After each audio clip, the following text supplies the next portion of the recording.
So trying to get these buzzsaw blades off. I got one heating up the nut. Air compressor just cycled.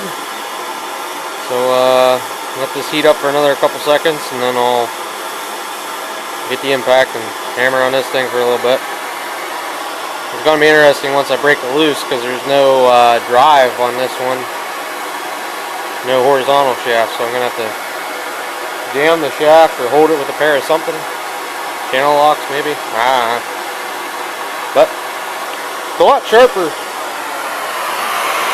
As you guys can see, but this still has points on it yet, where that's clearly been rounded over quite a bit. So, alright, bring you guys back when I get it off.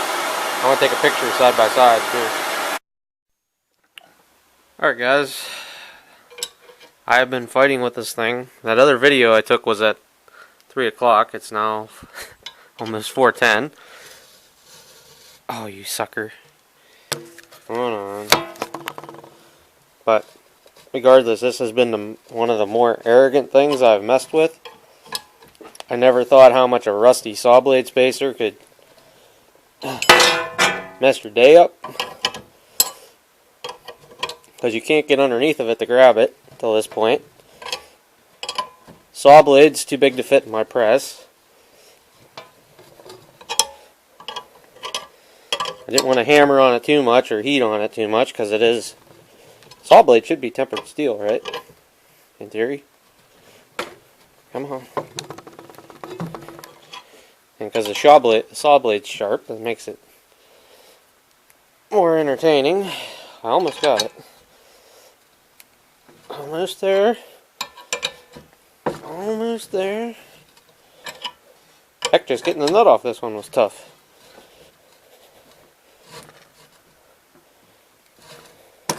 Aha!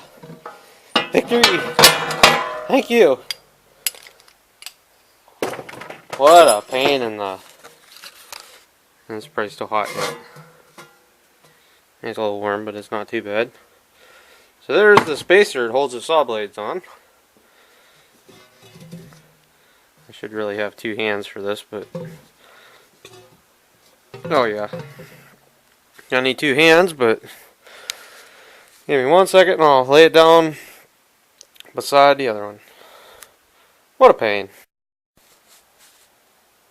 Alrighty, so here we are. Got them both off finally.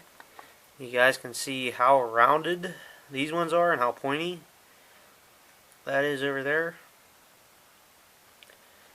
Now you could sharpen these, you know, that's not a problem, and it's definitely something that can be done. Do I know how to sharpen them?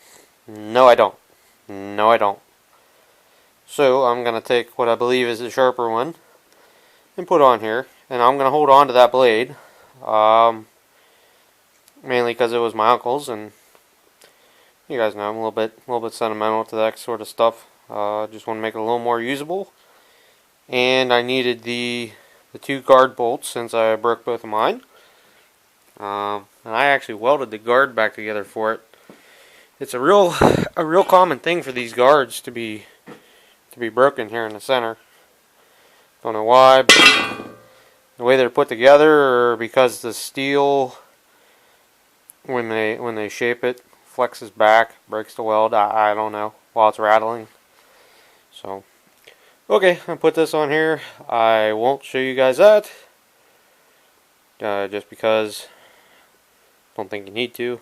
But I'll show you guys the finished product here. Obviously, I got some tractors moved about over in there. I'm doing some other work or some other reasons for having the machines out, but videos for later. Alrighty guys, got it all put back together. Everything went smooth as could be there. You would not believe the difference between a saw drive that leaks a little bit of oil and one that hasn't had oil in it for years. Yeah, so anyhow, that looks pretty good to me. So just gonna tuck everything back in here and move these tractors back into place. And I'll make a separate video on that stuff. So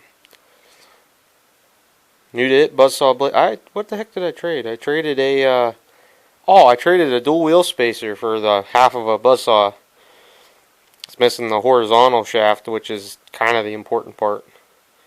Who knows, maybe I'll wander across one somewhere in my travels, so later guys. I could still straighten the shaft back out too. I messed it up hammering on it.